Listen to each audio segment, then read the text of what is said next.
Omar Mina. Yasmeen and Naif. Welcome to Pivot. Thank you for having me.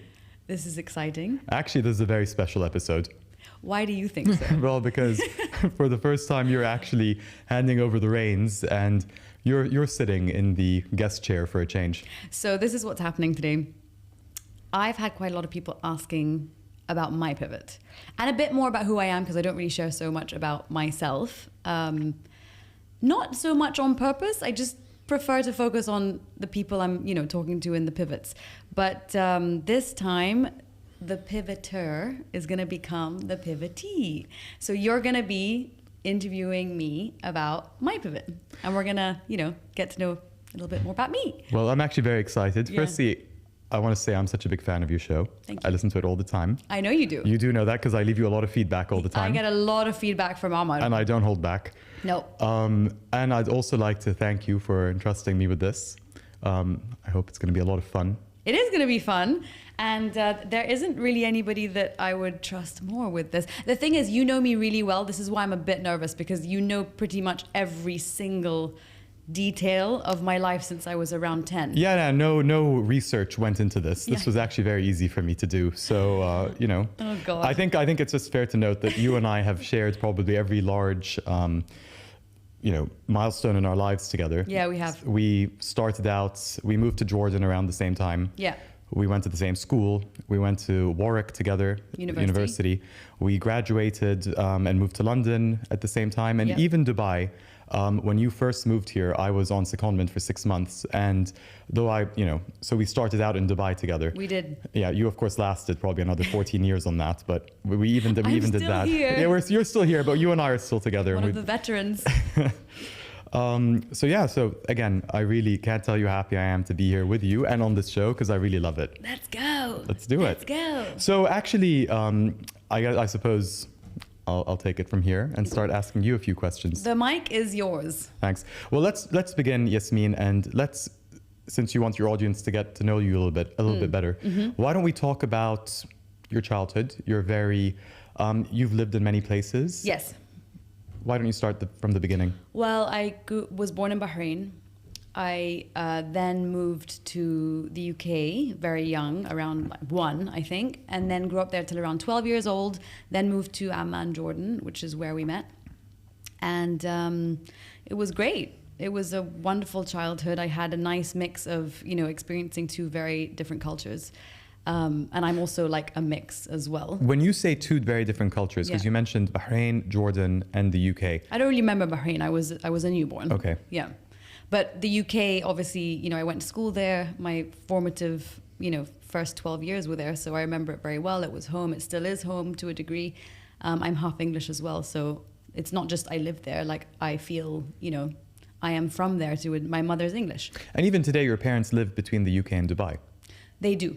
Yeah. They spend sort of 6 months here, 6 months there, roughly, let's say. So you actually, Yasmeen, you mentioned that your mother is English, but you are actually many things. You really are, a citizen of the world, if you will. So if I'm not mistaken, your father is Iraqi. Yes. But his mother is Syrian?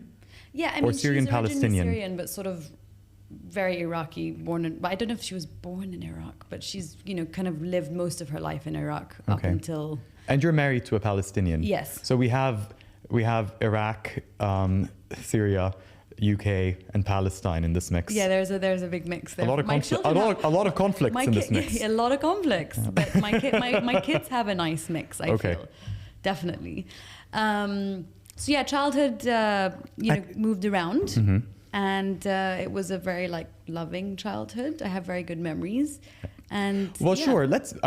That's lovely. That's great. But let's talk. No, I think what I'd be more interested to know is the fact that you actually come from a mixed background. I mean, have you ever done a DNA ancestry report? I haven't, but my brother has. And we're twins, so I'm assuming it would be the same. So I've done mine, and it came out as 99.2% Jordanian. Excellent. Not what I was expecting. Yeah, no questions there. No, but so I'm actually not very diverse. Are you Cypriot? Don't you have Cypriot in you to any or Greek? I might have thought so too, but it turns out, according to this test, I absolutely don't. So what I'd like to know is, as somebody who actually comes from so many different backgrounds, I'd like to know how you feel that's affected you. I think when you, okay, well, I'll say something about when I was living in the UK as a mix. So I don't think me or my brother kind of ever felt fully English. I don't want to say, you know, we were treated differently or anything like that. Nothing so extreme, but we were definitely slightly different. So I wouldn't say we necessarily fit in with our English friends as much. And then even in Jordan, we were considered foreign because we were half English and didn't really speak the language. So I feel everywhere we've grown up, we didn't necessarily fit the mold. Does that make you feel that you had the best of both worlds or didn't get to enjoy either world? I think when you're growing up, you want to fit in. Okay. So when you're growing up, really, you're changing, you have your insecurities, you really just want to be like other people, I think, when you're younger. Or at least I wanted to feel I fit in somewhere. So I think growing up it was a bit annoying, but then as an adult, I definitely take it as, you know, I get the best of both. I've made it the best of both for sure. Okay, that's great. Yeah. Well, why don't you tell me a little bit more about your school days? I mean, I know that you were very sporty in school. I also know you were very theatrical in school. Maybe you can tell us a little bit about that. I don't know. Well, what do you want to know? I love sports. I love everything. The thing is, I'm a kind of person who loves everything. I like a lot of things. I like theater, I like sports, I like music. I became more academic as I was older. So I kind of always wanted to be good at everything. Jack of all trades. Yeah, and I don't know if I don't know if I would recommend that to young kids, because I think it's nice or important to excel in something really well. You cannot be good at everything, As right? in Jack of all trades, master of none? Yeah, kind of. Like, it's nice to do well, but it's even nicer to, you know, be specialized in something. You know? Well, I think anyway, parenting techniques and like what people, I agree with you, just to be clear, but I think that parenting techniques and awareness has really changed. So I think that the model and exactly what you're saying about how you would now implement that on your 3 children is probably very different to how it was for your parents when they were raising their 3 children. Definitely. I don't know. Also, every kid is so different, really, like what they need, what they like, what they're good at, what they are struggling with. So I don't know. My parents had me who wanted to do everything, and I think my brother was more specific about what he wanted to do and needed more of a push. Please carry on. Yeah, so it just every kid is just very different. So you just never know what you're going to be given. So you can't treat them all the same. Well, actually, that beckons the age-old question: nurture versus nature. Now that you have your own children, where do you stand on that? I can't give you a definitive answer there. I think nature is really important, but the environment is key to forming this secure relationship with yourself. And without that, I don't know. I can't answer that. Okay. I really find that hard to answer. No, I agree. And that's why it's an age-old debate. It's not an easy question. Which I feel you can answer both in a very long-winded way. But it's not something I can answer. I just feel... But do you think it is... whilst I completely appreciate what you're saying, I don't think there is an answer. Yeah, I don't think there is... Exactly. There's no black or white. There's so many shades of gray. But what I would like to know is, has your reasoning of that changed since having your own children? Did you think you had more of an opinion on nurture versus nature beforehand? No, I don't think I really thought about it. Okay. Then let's move away from nurture versus... Moving on swiftly. Actually, but while we're on the topic, if I can, since we mentioned, you have 3 kids. Yes. You are Iraqi, Syrian, Iraqi, Syrian, British, Yeah, I don't really Palestinian. say Syrian, but yeah, there's definitely It's Syrian. in there, and it But matters. isn't everyone Syrian, to be fair? Sure, yeah. Aren't most Arabs originally Syrian? Well, I guess so. Yeah. Not according to my DNA test, but maybe. That's very true. But I absolutely get your point. But what I'd like to know, and the reason I ask this, and it's a bit of a heavy question. Politically speaking, the times are not the easiest. No, it's an absolute disaster. Yeah. And this is not a political show. Let's not go into politics. But I do know that... we're living right now a situation where we have to talk about it. That's very, and I mean, anyway, like you, I mean, we've all had to deal with politics, or you actually come from a very political family, now that I think of it. I mean, your grandfather was briefly the prime minister of Iraq. Yes. Not something you talk about much, but it is very much, and he was, and am I making this up? He was the head of the military. Yeah, he was before that, yeah. Which is incredible, and not something you talk about, nor is it something we need to talk about right now. What I would like to know is, as a mother, yes. You know, your kids are still very young, so you don't have to, you know, I don't think you have, but how do you plan to explain to your Palestinian, Iraqi children just what's going on? I mean, it's so horrible what's happening out there. How do you sort of teach your children about that? I'm learning that day by day with the you know, war on Gaza that's been going on since October 7th, which did not start on October 7th, started long before, if not 1948 onwards. But I think even before what happened on October 7th, like we've always tried, me and Faisal have always tried to explain where they're from through food, through grandparents, through stories, through trying to show them their culture in a loving, gentle way, and just really explain. We have a lot of books about Palestine that we read like before bed, whether it's about olive trees and, you know, olive oil and how sacred, you know, the trees are, or it's about again, like the food. So we've always tried to explain the culture. There's also like so many events that happen in Dubai for Palestine, which is amazing, like workshops and you know, several things like that, which, you know, I'm lucky that we have that here so they can see those things. But with the actual genocide that's been happening since October 7th, it's been a fine line between how much do you share without creating imagery in their minds that is detrimental to their, I don't know, like, agreed. I mean, health. Your children are very young. They're far too young. They don't need sort of to have images of, obviously, you know, dead bodies and, you know, amputated limbs and things like this to understand that there's a war. So obviously I definitely don't show them anything too graphic, but I have shown them when I've explained that, you know, houses are being demolished and, you know, some kids and, you know, mothers and fathers don't have access to water and they don't have access to food, and they're saying why. It's a very hard thing to explain to a 6-year-old. But I have shown them pictures of, you know, a demolished home. I have shown them children, you know, playing on the streets and showing how happy those kids are, even though they don't have a home and they don't have a toy and they don't have anything.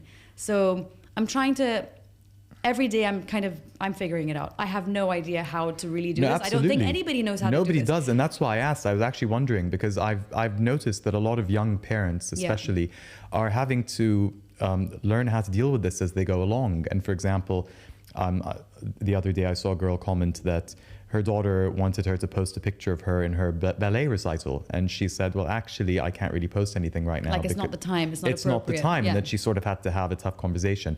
And I don't think you would have had, you know, I mean, it sounds to me that you have had some tough conversations, but your children are far too young. It's more of a, whether there's any long-term plan, but I suppose that's... I guess we're just going day by day for now. I think, you know, if my child was like 10 or 11, it might be a bit different, but the age is really a bit of a sticky... I don't know.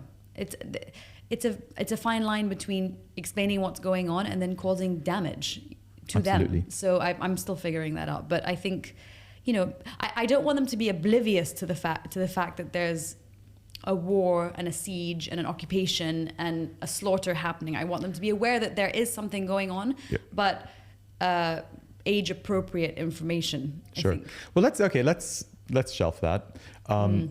Let's actually go back and move all the way back to how you and I know each other. Ooh, so that's fun, isn't it? So let's talk university years where, you know, we're both at the business school together. Yes. And I think it's a nice way to segue. Do you think, would you go back and study business?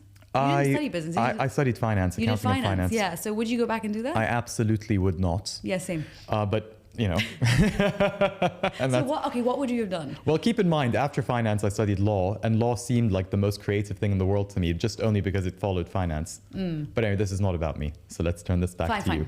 Actually, But it's very good to follow up on the word finance, because straight after Warwick, you started your first job. I did. Let's talk about that. Well, it was a banking job. Mm-hmm. It was I was working for a hedge fund in Citi under the umbrella of Citigroup. Mm-hmm. So when you were 21. Yeah, mm-hmm. Like right out of university, mm-hmm. and I'm laughing because I think people in the office were doing a double take at me. They're like, "What is she doing here?" Like it didn't fit. Like I'm glad I got the experience. It was amazing to figure out what I did not want to do. Mm-hmm.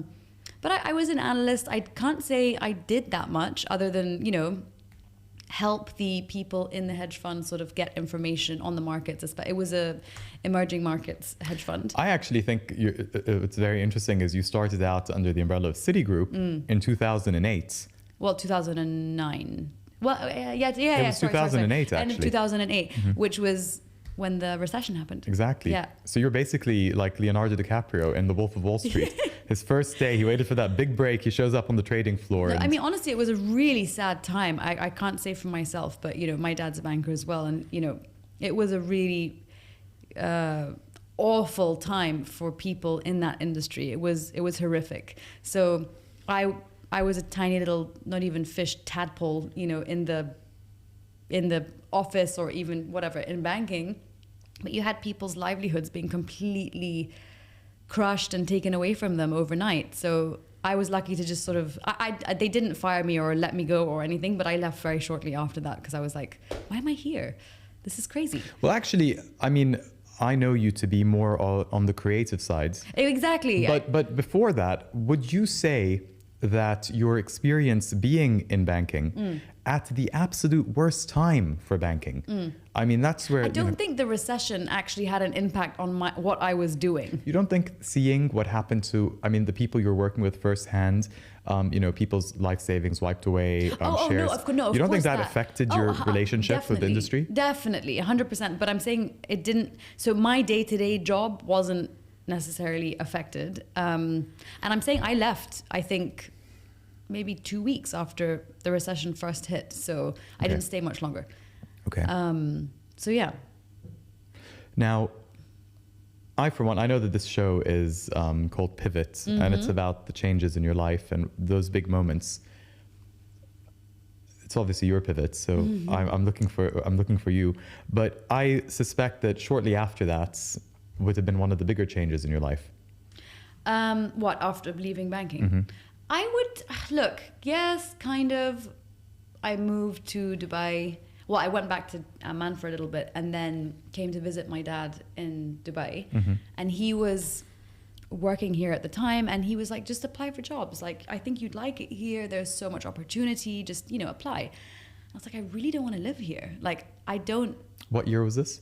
Early 2009. Mm-hmm. So I'm like, I don't really want to live here. I don't know a single person here.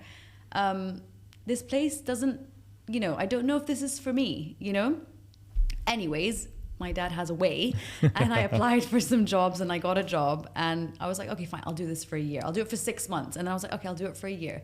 And it just kind of went on for a while and I came here with, I'm not joking, like a tiny suitcase filled with, a couple of outfits. And then I ended up moving. So that, I wouldn't say that was my pivot, but it did come with sort of these monumental changes in my life. I'm now here, married with kids. I've opened several businesses. It's home. So I consider this, my real home. Well, I love that about Dubai, that it's such a common story. Everyone says they're coming for 6 months to 1 year and then they just won't leave. There's clearly something about it. Yeah, why go elsewhere? I mean, I couldn't see myself anywhere else at the moment at all. I love this place. So as someone who we mentioned earlier, born in Bahrain, moved to the UK, Amman, back to the UK, now you've been in Dubai. Dubai, 15 years, I suppose. That's the longest you've lived anywhere. Well, if I add up the years in the UK, so let's say 12, 13, 14, 15. So no, we have England and Dubai equal 15 years each now. Oof. But you're not going anywhere next year. No. So Dubai's gonna win for sure. Can we say Dubai? Is it the forever home? Yeah. I don't know if anything's forever. So yes, for now. But things change and things can change overnight. Who knows? if you know, my husband's work takes him somewhere else, I don't see that happening anytime soon. But if it does, there we go, we move.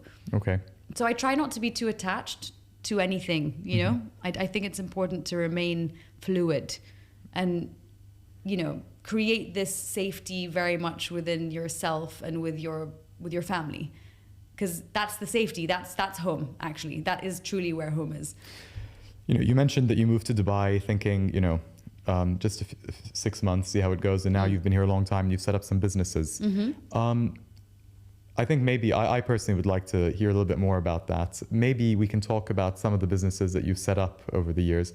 And actually, the one I'd like to start with, the one that jumps out to me is Juniors Be Junior. Oh, JBJ was the best. Can we talk about that? Yeah, so I left after working at OMD, Omnicom Media Group. It's the media agency underneath that. I worked there for a while, and then I left because it was just time for a change, and I wanted to kind of venture out and work for myself.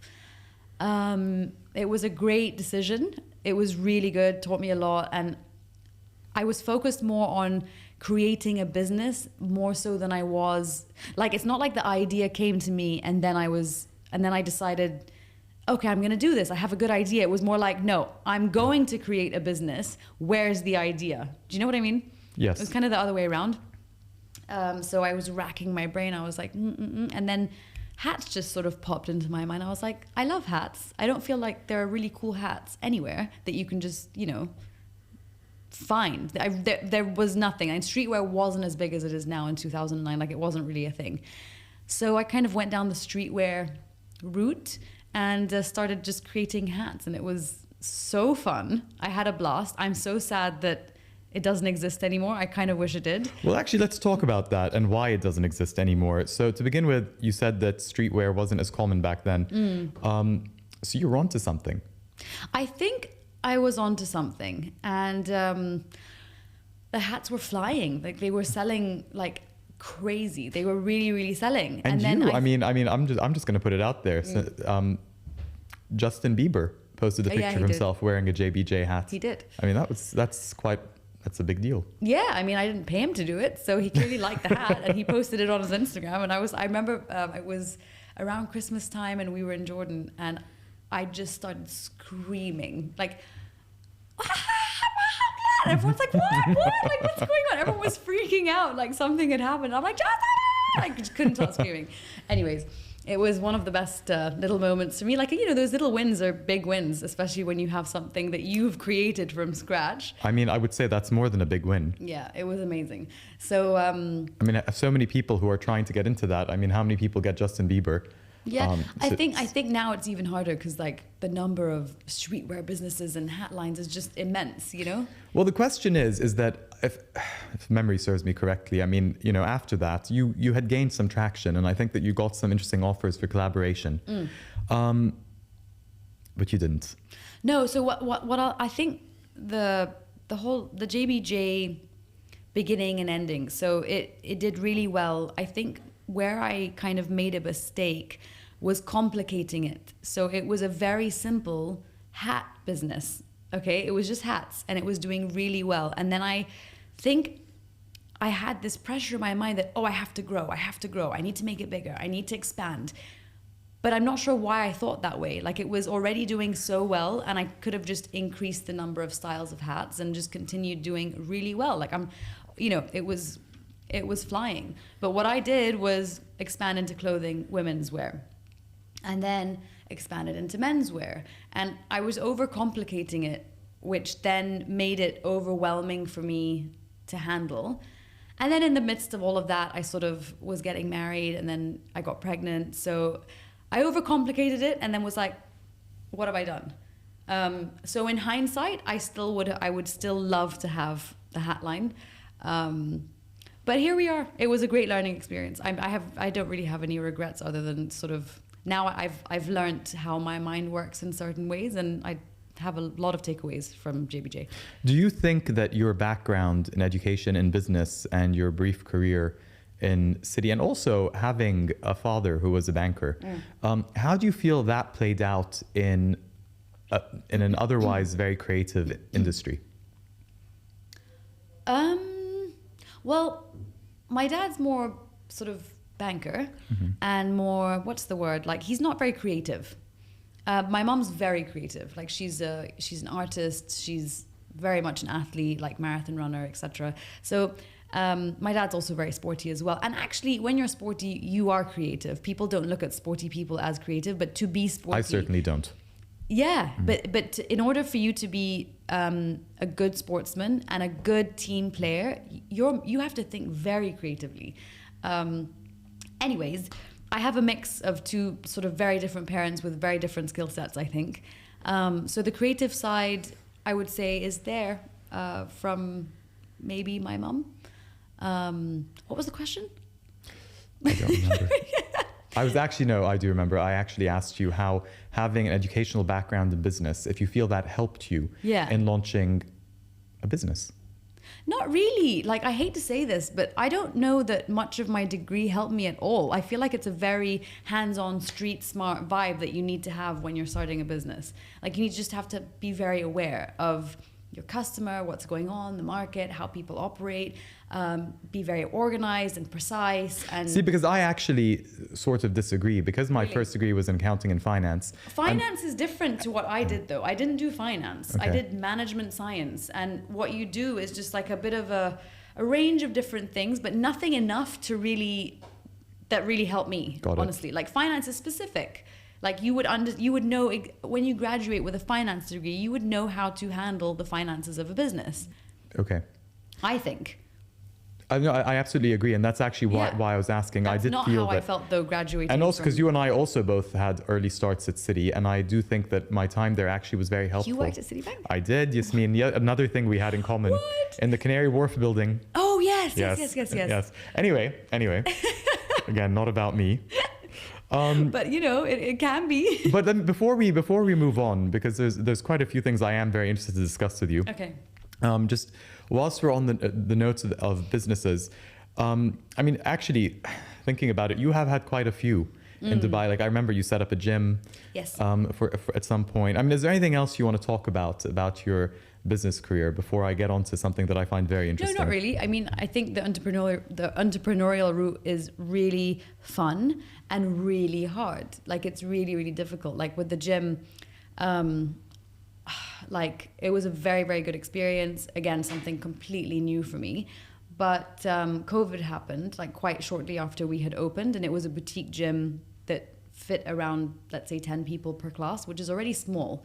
So with the COVID rules, it became 50%, so 5 people per class. And we didn't know how long that was going to go on for. So I think we just made sort of a strategic decision to close that down. I'm happy we did, because that went on for over a year and something. For a little new business to start and for that to happen, it wasn't, it's not fair, but there are things in life that aren't fair. Well, what I love about you is actually how much, you're very big on trial and error. So you have given, I mean, anything you think about, you just go for it. And I think that's a very inspirational quality. I actually really like that about myself. I think there's been a bit of I hear whispers here and there. Oh, she doesn't know what she wants. Like, she just can't sit down, Well, I don't care. I'm trying. And I don't think anybody really knows what they want to do until they try. No, if you don't try, you have to try. You have to try things out, and then you'll be like, got it. I feel that with this. Well, I've tried out so many different things, and then I got to this, and I'm like, well, this is what I love. I love this so much. Well, most people are stopped by the fear of rejection. Yes. What are your fears? Ooh. I think one of my biggest fears actually is not reaching my full potential.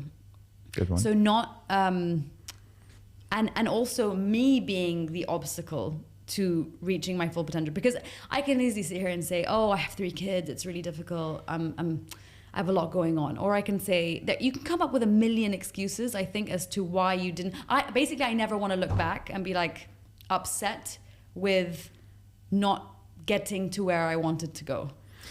I will be really annoyed at that. Well, I don't think that's ever going to stand in your way. But speaking of 3 kids, that's not easy.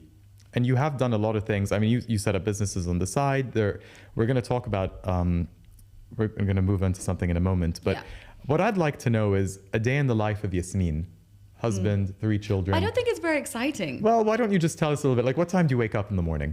Well, I set my alarm for 6:15, but I snooze a lot.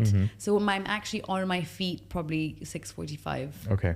Max 7. And 7's pushing it. Just describe your 6:45 to 8 a.m. That's all I want to know. To 8 a.m.? Yes, specifically that first hour of the day.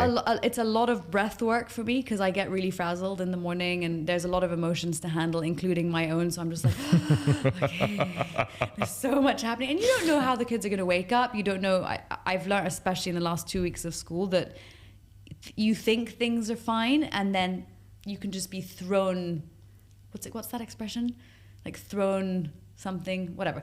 You can just be thrown off very easily by kids going through their own little life, you know? So anyways, 7 to 8 or 6:45 to 8 is me kind of running around the house, getting the kids packed, like books, reading material, lunch boxes, getting them changed, hair brushed, brush teeth, including my own. I look horrific when I go to school in the morning. I hope no one. I wear hats a lot. I don't think people. I don't stop and chat in the morning. That's for sure. Your own brand?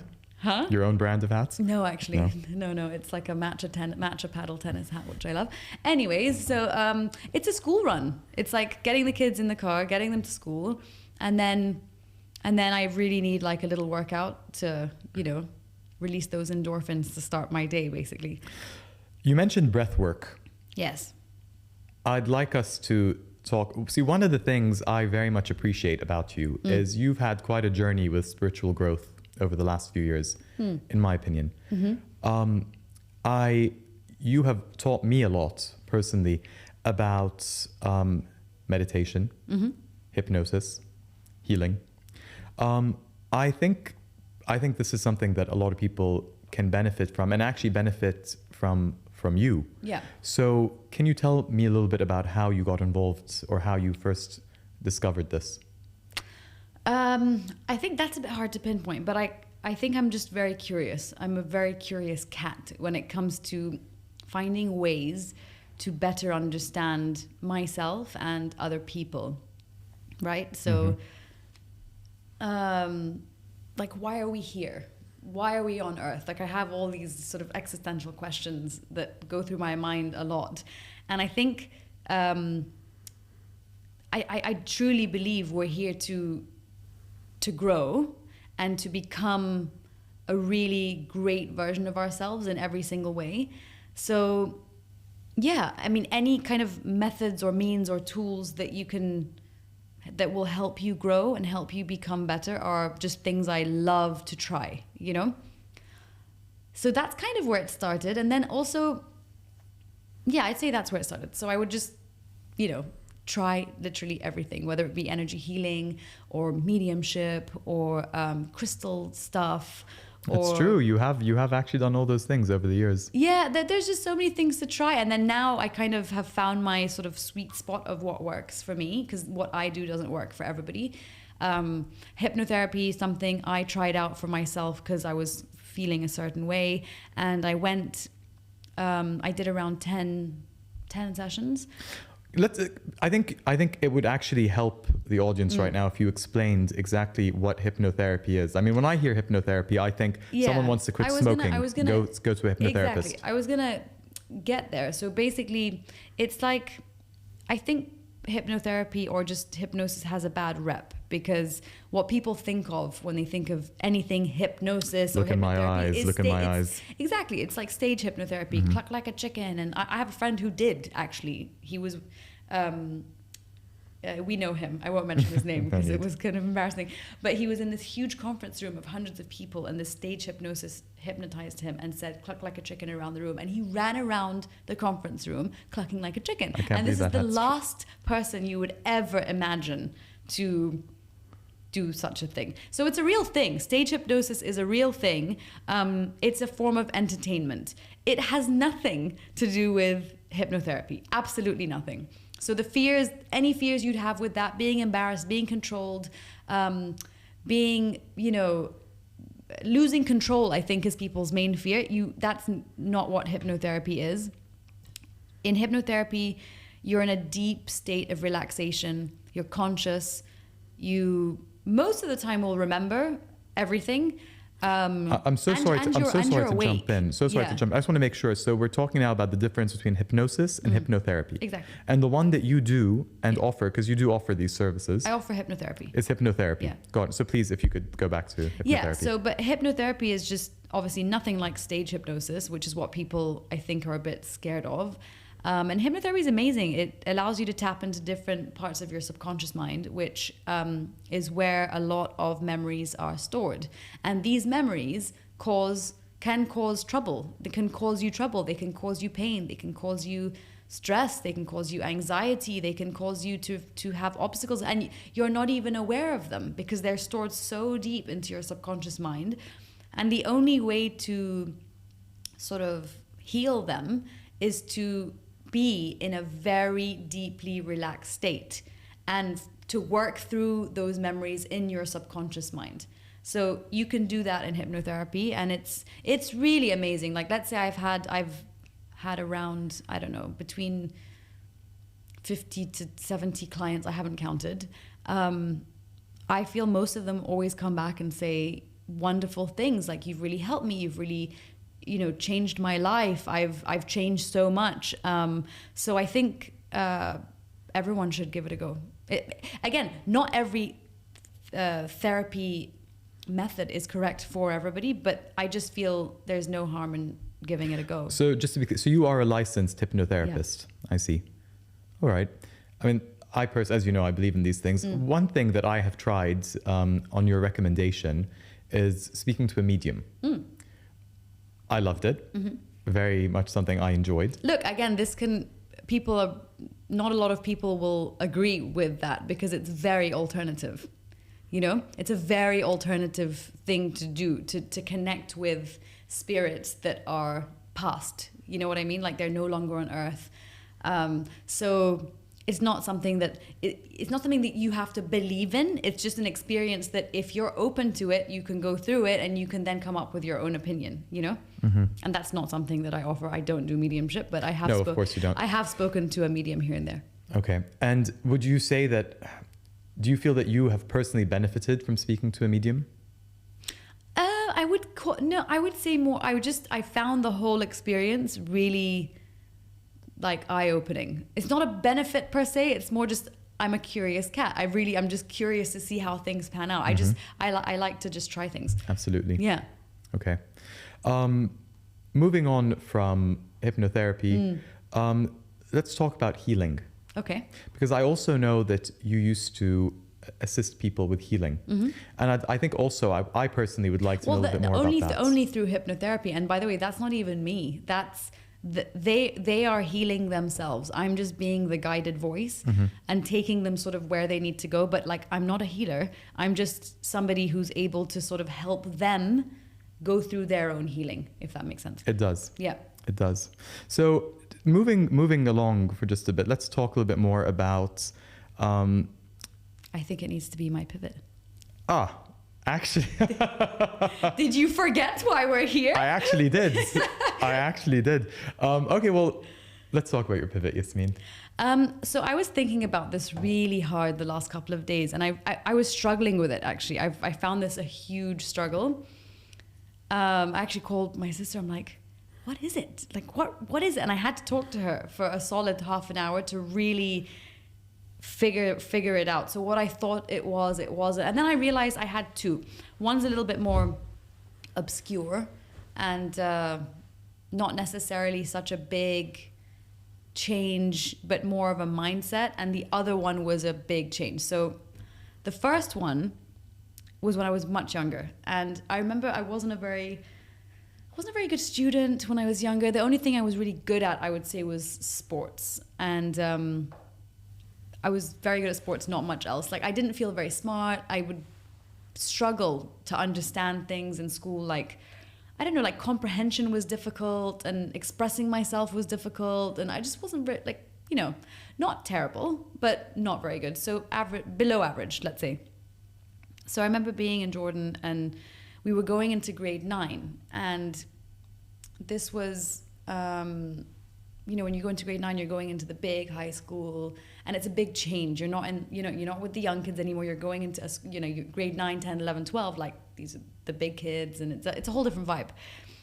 So with this change, I just remember going into school. It wasn't planned. It wasn't thought out. I was walking through the gates and I was like, you know what? I'm never going to get below an A ever again. And I don't know where this came from. I don't know why I said it to myself. I think I would just got so sick of feeling bad about not doing well. You know, it's not a nice feeling when you don't do well. And when you see other people around you getting good grades and doing well, you want to do well. So I just decided, I'm like, I am never getting below an A ever again. And I never did. And I think basically what I learned was at an early age is that you can wire your mind. You can literally tell your mind something and make it happen. And would this be considered manifesting? I don't know. I don't know if that, I mean, maybe. But I think that word's a little bit overused these days. Like, it's a bit annoying. It's like, I'm going to manifest. And not that I don't believe in it. Like, I do believe in it, but I just think there's also a little bit more of a process to it. But I think just saying that sentence in my mind so clearly with complete conviction and believing it, that's the difference. Like, I really believed it. I'm like, I know I'm not. I just felt it. It made me realize very young that I can basically just get what I put my mindset towards. And I did it with so many things after that in school. School taught me a lot. School taught me that I can do whatever I want to do. Well, I mean, and it's a powerful thing. Like, that is a really powerful thing to learn young. Well, that is like what the book The Secrets is about, or the power of now. Yeah, I don't think that was even out yet. So like, it obviously had nothing to do with that. And then, you know, these things came out and now it's a huge thing. Yeah. All that pops up on Instagram is people teaching you how to manifest and stuff, which is great. Yeah. Actually, since we mentioned books, do you have a favorite book? Either that you've enjoyed or that was helpful to you? I have so many. I think one of the first one that's popped into my head is Conversations with God. Okay. I really love that book. Again, maybe a bit controversial, but it's one of the best books I think I've ever read. And then I have another one called Instant Healing, which isn't really a book that you read, you know, page for page, but it's basically like these little paragraphs that come under different categories. So health, what's the other one? Relationships, work, like whatever. It has lots of different categories, and you kind of just say these verses out loud. Like, you can call them affirmations if you want. You can call them, some would say maybe a prayer, but you can call them whatever you want. And I just open this book almost every day and take a couple of things, and you just have to say them out loud. It's called Instant Healing by Susan. Sounds a bit like schmuck, but it's not schmuck. Understood. Something like that. Anyway, so those are my two favorite books. There's more, but I think those are the first two that came to my head, and I recommend everyone read them. All right. Let's go back to your pivot. Okay. So you feel that moment at such a young age was one of the pivots of your life? Yeah. I mean, it changed how I think. It changed me completely. It changed me from that day forward, for sure. So it was more of a moment in your mind rather than an incident. Exactly. That's why it's maybe not a typical pivot, but it was like a mental shift or a mental change, which is equally as powerful as like a physical change or something. If not more. If not more. I think the other pivot, which, you know, I didn't know if I was even going to kind of go down there, but I have to, because it really changed my life, changed me as a person, and it was having my first kid. And everyone's going to be like, oh, no, but I'll explain why. But it's not, you know, obviously it's a beautiful experience, and all the beauties and rainbows that everybody says about having a child is very true. It's so surreal. It was amazing. But I felt pretty horrible after, and it wasn't obviously had anything to do with the baby. I was just not myself, felt really rough, didn't feel like anybody was being very understanding, if I'm being honest. And felt a bit judged by feeling the way that I did. And I will say that postpartum, it's a real thing, but I don't like to say the word postpartum, because what it is in my head is unresolved issues pre-birth come back post-birth amplified. So whatever isn't resolved before will just literally like magnify itself and explode in your face after you have a baby. That's my opinion. Well, I've never heard that before. That's very interesting. That's what I think. It's obviously my opinion. I'm not a doctor, so whatever. It is what it is. But that I truly think if you don't sort your shit out before, it's going to come back and bite you after. So anyways, there was a lot of work to be done from my side on how I was feeling because I hadn't addressed it before having the baby. So I did a lot of that work. And going through all that work was life-changing. So therapy, self-work, self-acceptance. There was a lot of like a lack of that, I think. And also fighting this whole lifestyle change that I was going through because, I was a mother. And I was like, why am I fighting this? Why am I angry with this role? It's like I was annoyed with this new role that I'm now committed to forever, It's very underrated or underspoken about, not really discussed as much. Just, it's a lifestyle change. So anyways, that was definitely a big pivot. And then, I think everything that I've experienced with my first child, he's like the best thing. He's like a little mirror showing me what I need to work on every single day. He's insane. And that's true for most parents, but Khaled in particular is just showing me where I need to do the work. It's really nice. It's beautiful. It's a beautiful kind of irritating thing sometimes. So that would be, you'd say your pivot. Yeah, definitely. And also, I would say dealing with, so Khaled also had quite a severe speech delay, which I found out when he was around 2 and, saw the little delays. And I think going through that was really eye-opening and made me realize how much sort of guilt and self-blame. I was blaming myself for things that are completely out of my control. And then, it goes back into doing the work and understanding why you feel that way. And again, like it just all goes back to do the work. When you feel something and it's really overtaking how you feel, you need to go and see someone about it and talk about it. Yeah. I think while we're on the note of pivots, let's talk about a third pivot of yours, which is pivot. Oh yeah. I mean, this is my new baby. Yeah. Let's talk about that. Cheers. Cheers. Cheers, cheers. So I'd like to know, look, I've known you a long time and I actually think this is a very natural role for you. Yeah, okay, good. I love your show. Good, I got Omar stamp. No, and I can't tell you how much I enjoy the show. Like sometimes I just put it on when I'm at the gym and I think it's great. You just miss me. You just want to hear my voice. Maybe sometimes, but I really think that you're doing a great job and I think you're natural. Thank you. This is not the first time you actually try to do this or launch this. Where are you going with this? Well, if I recall, to be fair, you were planning your honeymoon, not your honeymoon, your wedding at the time. I remember you shooting a pilot episode in London. In London? I believe it was in London a few years ago. Am I making this up? It sounds like you're making this up. Wait, keep going. And if I recall, you shot one episode and you were interested in trying to create at the time. I don't think podcasts were common. Okay. I think it was more of a talk show. And I think so I filmed one episode, but way before I got married though. This was in like 2010 maybe. Okay. So way before Instagram, way before any of sort of this existed. It wasn't a thing. Podcasts wasn't really a thing either. And I was kind of thinking of it as a website that would just host these really cool interviews. But there wasn't really an angle. It wasn't a spin. And I ended up just filming with a friend of mine who used to play for Arsenal, Kieran Gibbs. And I was like, Gibbo, can you sit down and do an interview with me, please? Like, you'd be perfect for this. And he did. Like, bless him. So, like, I hope no one sees the light of day with that one. It was so bad. You buried that footage? Yeah. And I want Gibbo to come back and do this properly. He'd probably really love it. But anyways, I did that, filmed it, and then, you realize it's a lot more accessible now. Everything's a lot easier. The way, like, video content, creating content is an easier thing. Then, it wasn't on your phone. It was still, I think, just coming out of sort of a BlackBerry time into iPhone. So it wasn't really easy to just, pick up your phone and take videos. So I had to hire, a full-on video crew, mic up, like get everything done, lighting.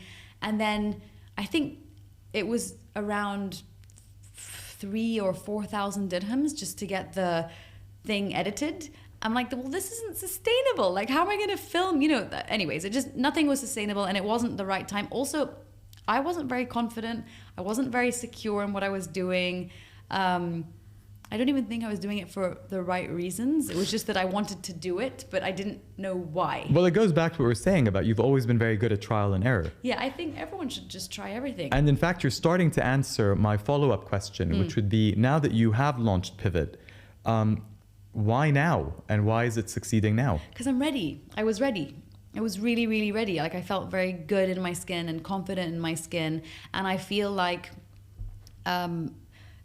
people's transitional times and changes and issues and struggles and obstacles should be normalized. We should be able to talk about them. And other people sharing their stuff allows people to firstly resonate and then be able to share their stuff. And if everyone's communicating and talking about what's really going on with them, we're all healing, we're all in a good place. And just normalizing, especially men, talking about big changes and what they've gone through, it's a big deal. It's good. It's healthy.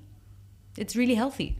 No, I agree. I absolutely, and I also think that many stigmas have changed. A lot more people are coming out and coming up with stories, speaking about them. I have noticed through your episodes, a lot of people have gotten very personal on this show. Well, yeah, and that's really what I love. I love the vulnerability and how people have, what's the word? Like they've trusted me, in this space and been that vulnerable. And it's been so, I'm honored. You know what I mean? Thank you. I thank all of them for just, giving me their time and being so honest. And it's very helpful to other people. Absolutely. What is your goal? What is the dream case scenario for Pivots? Well, I don't want to share too much because I feel like there's two ways to look at this. Do you speak your dreams into reality, or do you work on them privately until they become a reality? And I always used to speak them into reality until I realized that energetically, it might be better to keep things to yourself until they are, happening, because energy can interfere. People's energy can interfere without even them meaning to. Other people around you, even your own, like you can block yourself a little bit. So now I'm of the sort that is, keep your cards close until something's happened, I see.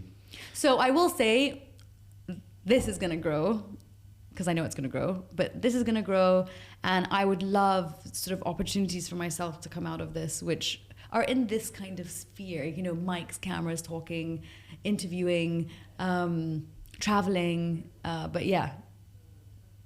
Does that give you enough? Oh, it absolutely does. Actually, what I'd also like to know is, I don't know how many episodes of Pivot you've had to date, quite a few.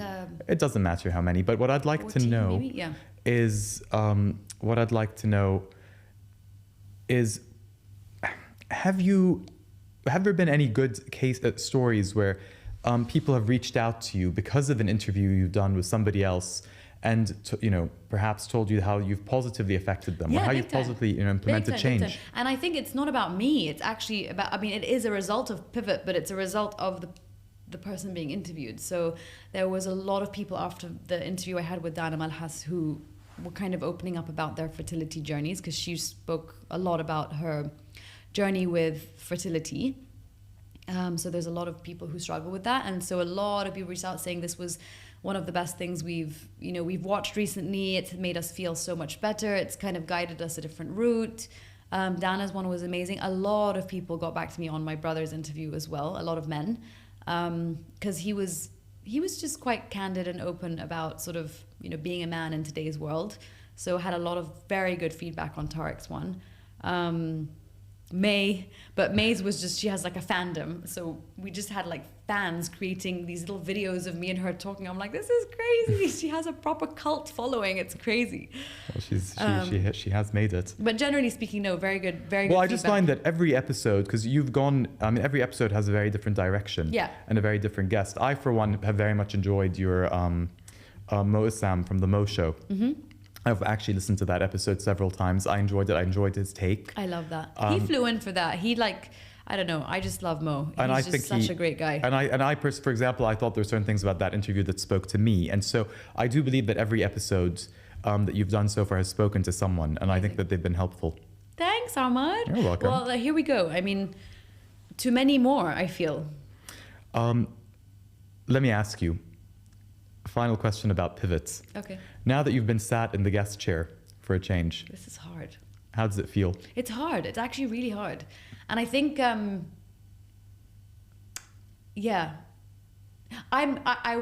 way less nervous than I thought I was going to be. So I think maybe just because I'm staring at you, I'm like, it's Ahmad, here we go, let's go. We're just having a chat. But no, it's, I have more compassion, I think, towards my guests. Okay. Let me ask you, Yasmeen, just one last, just a few, what things would you say rub you the wrong way?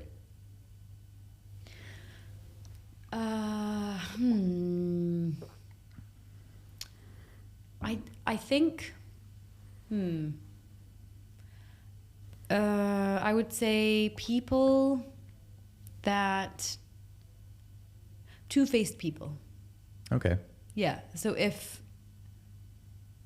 two-faced people, yeah. I think that's quite self-explanatory. Absolutely. People who kind of act a certain way with you, two-faced people. It's think so that's self-explanatory. No, absolutely. There are two things I don't like about you, yeah. and it's your face. Yeah. And then a final question I'd like to ask. What are the things that light you up? Seeing my kids thrive, so seeing them doing well is like the best thing you could ever see. And feeling like I'm doing well. Okay. Yasmeen, I can't tell you enough how much I've enjoyed being here. Funnily enough, this has been a 1-hour session, which would make it one of our shorter conversations, but I am wary of time. Really, thank you for the privilege of talking to you. Thank you. This was the best thing ever. I've loved it, and I look forward to your next one. Thank you for coming, and I think if I ever need someone to fill in for me, I can give you a buzz now. With pleasure. Love you. Love you too.